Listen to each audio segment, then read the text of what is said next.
The Klingon D7 class cruiser, initially crafted and employed by the Klingon Imperial Fleet in the 23rd century, found its way into the hands of the Romulan military during the latter part of the 2260s. It possessed a distinctly predatory appearance, characterized by its spread-wing primary hull, elongated neck, and head-like command pod.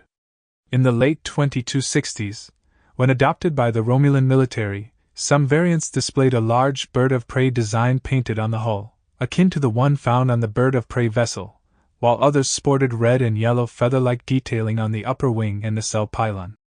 All Klingon ships are equipped with sublight engines, and the majority boast supraliminal propulsion technology known as warp drive. These vessels are renowned for their heavy armament, featuring particle beam weapons called disruptors and photon torpedoes, serving as their primary offensive weaponry. Some later Klingon ships are also equipped with cloaking devices, adding an element of stealth to their capabilities. In this animated presentation, we'll delve deeply into the previously unseen inner workings of the Klingon D7. To begin the size comparison, we'll look at a standard Airbus 350A which measures approximately 76 meters in length, equivalent to 242 feet. The larger Klingon D7 spans about 228 meters or 749 feet in length and possesses a wingspan of approximately 152 meters or 500 feet. It can accommodate about 440 crew, and in terms of speed, it can maintain a cruising velocity of warp 6 and escalate to a battle speed of warp 7.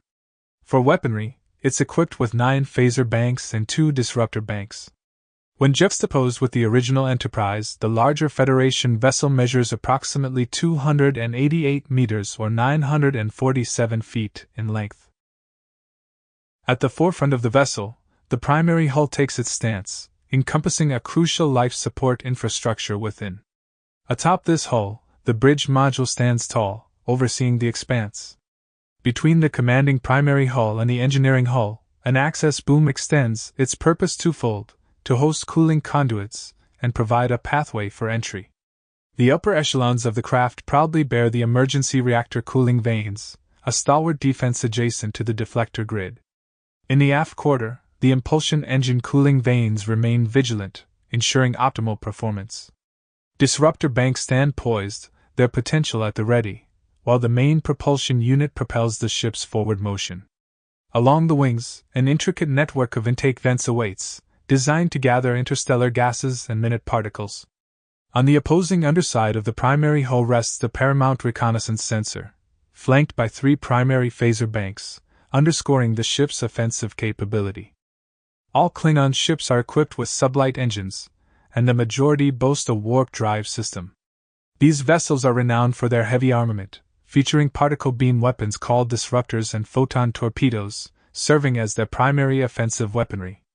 Some later Klingon ships are also equipped with cloaking devices, adding an element of stealth to their capabilities. At the zenith of the vessel, Deck 0 hosts a realm of paramount significance, housing special sensors and deflectors, safeguarding the ship's integrity. On the starboard side, the controls for deflector shields and screens assert their presence and give the ship extra protection.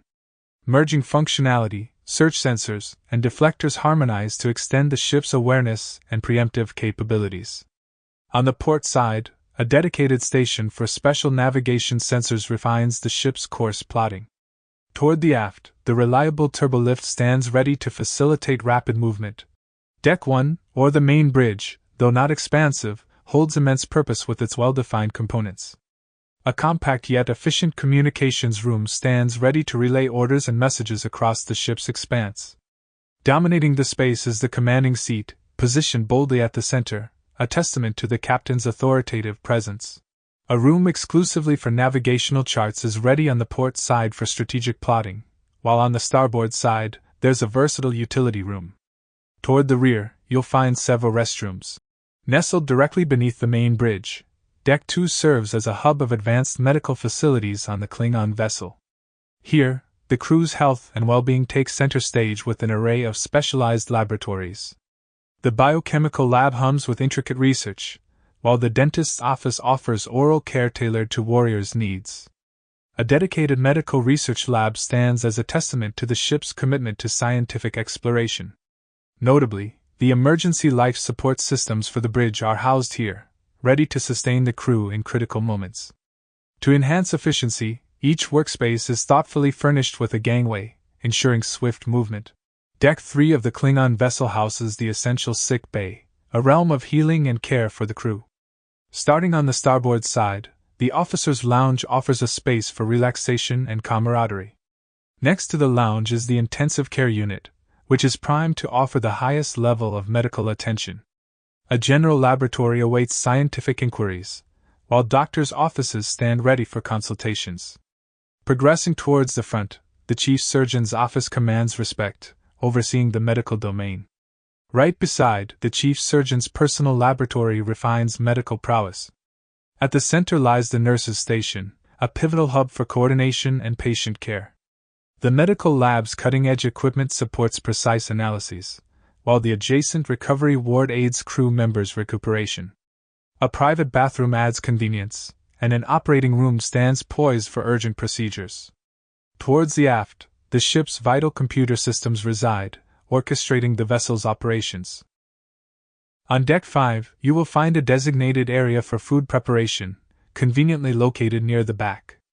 In addition, there is a ceremonial room for special occasions, followed by a library lounge where you can relax and unwind. There is a refrigerated storage space to ensure the freshness of supplies.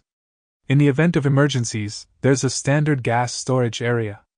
For more hands-on culinary tasks, there's a section dedicated to manual food preparation. Lastly, on this deck, there is also a small arms arsenal. Deck 6, designated as the main deck and officers' recreation area, boasts an array of essential and leisure amenities. Notably, it holds the distinction of being the ship's most spacious deck. Towards the forward section of this deck, you'll encounter the officers' gym, complete with shower and locker facilities on the port side.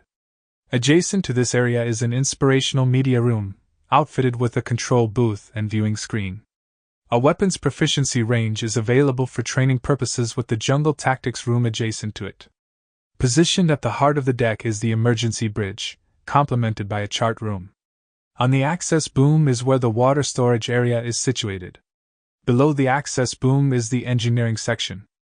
Importantly, this deck is equipped with a sever disconnect mechanism, allowing the Klingon ship to separate if necessary. Within the engineering segment, the crew quarters are situated, providing crew members with their shared bathroom located on both the port and starboard sides. Towards the rear of the deck, the ship's mess hall offers a communal space for meals. The central region of this deck houses both the batteries and the ship's emergency computers. Further notable features encompass a second-class emergency bridge, a dedicated real surveillance room, and on both the port and starboard sides, the upper bay reserved for fuel processing and storage. Deck 7 houses the quarters for senior officers, including the commander's quarters. The central area is dedicated to the cloaking device room, while towards the aft end, you'll find the staging area and emergency transporter. The outer rim of the deck is allocated for the executive officers' quarters, accessible via 2 turbo lifts. Deck 8 is designated for the junior officers' quarters, providing them with accommodations. This level features a dedicated room for piping and wiring trunk maintenance, ensuring the smooth operation of essential systems. Deck 9 encompasses the intelligence facilities, offering a range of specialized amenities. These include an interrogation room, booths equipped for mind scanning, and a forward surveillance room. Towards the rear of the deck, you'll find the circuit breaker and switching room, along with battery storage. Deck 10 serves as the scientific hub and is the final level within the saucer section. It houses essential facilities such as the main sensor array and deflector energy pump, a cosmology laboratory, auxiliary fire control stations, and sensor monitoring stations. The deck accommodates storage for basic raw materials, offices for science officers, and a phaser service hatch for maintenance. The top floor of the engineering hull or Deck E1 is designated as the hangar deck, and serves as a vital space for various operations. At the forefront of the deck is an airlock, facilitating secure entry and exit. Positioned here are 3 landing tractor beams, which are essential for precise and controlled landing procedures. On the port side, you'll find the target drone elevator, along with a small craft elevator designed to transport smaller vessels. The deck's layout includes landing targets and launch tracks on the floor, allowing for organized takeoff and landing maneuvers. Deck E2, designated as the maintenance deck, plays a crucial role in the upkeep of the ship's systems. Towards the front section, there's an upper bay dedicated to emergency generator maintenance. Additionally, craft maintenance operations are carried out in this area. On the starboard side, you'll find storage facilities for small craft, as well as designated landing areas for elevator access. Adjacent to these functions, the deck houses storage space for target drones, complete with specialized drone conveyors for efficient management. Deck E3, serving as both the ship's guards' quarters and engineering section, encompasses a range of essential functions. Towards the front of the deck, crew quarters are located, alongside water storage facilities and pump machinery to support vital systems. An emergency reactor is also situated in this area, ensuring power availability even in critical situations. Engineering operations are facilitated through dedicated communication facilities. Maintenance shops provide the necessary resources for keeping the ship's systems in optimal condition. Towards the aft end of the deck, the impulse engine room is positioned. Deck E4, dedicated to engineering operations, encompasses a range of vital functions and facilities. Situated at the forward section of the deck, you'll find crew quarters as well as upper phaser banks positioned on both the port and starboard sides. The midsection of the deck is home to water waste reconversion and power conversion facilities, contributing to the ship's sustainability and energy needs. Lining the outer rim are water storage areas on both sides, ensuring a readily accessible supply for various ship systems. Finally, towards the aft end of the deck, the impulse engine room is located, overseeing the operation of the ship's impulse propulsion system. Deck E5 serves as the battle sick bay and combat troops' quarters, catering to the medical needs of combat personnel and providing them with suitable accommodations. The deck's largest crew quarters are designated as combat crew quarters.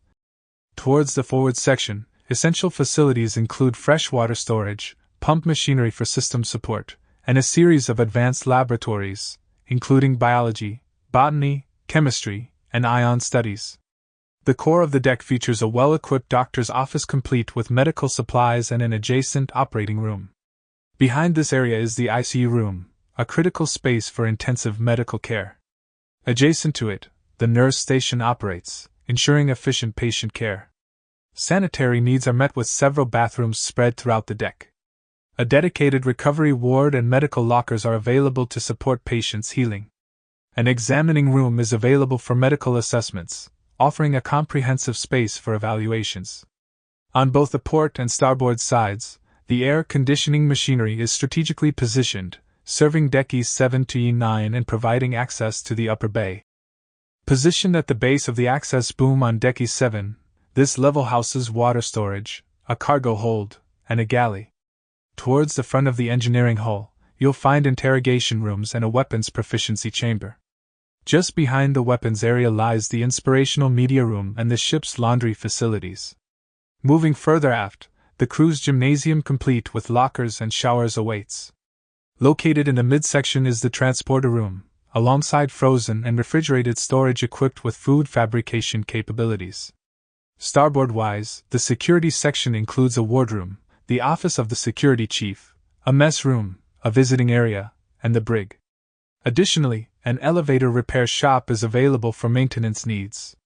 On both the port and starboard sides, you'll encounter the matter compressor, the antimatter fuel fabrication facility, fuel storage, and equipment for matter collection and partial compression. Deck E8, designated for fabrication and transporters, encompasses a range of functions crucial for ship operations. On both the port and starboard sides, dedicated storage areas are available for raw materials, ensuring a readily available supply for various manufacturing processes. A total of 5 21-person transporters are situated on this deck, allowing efficient personnel movement.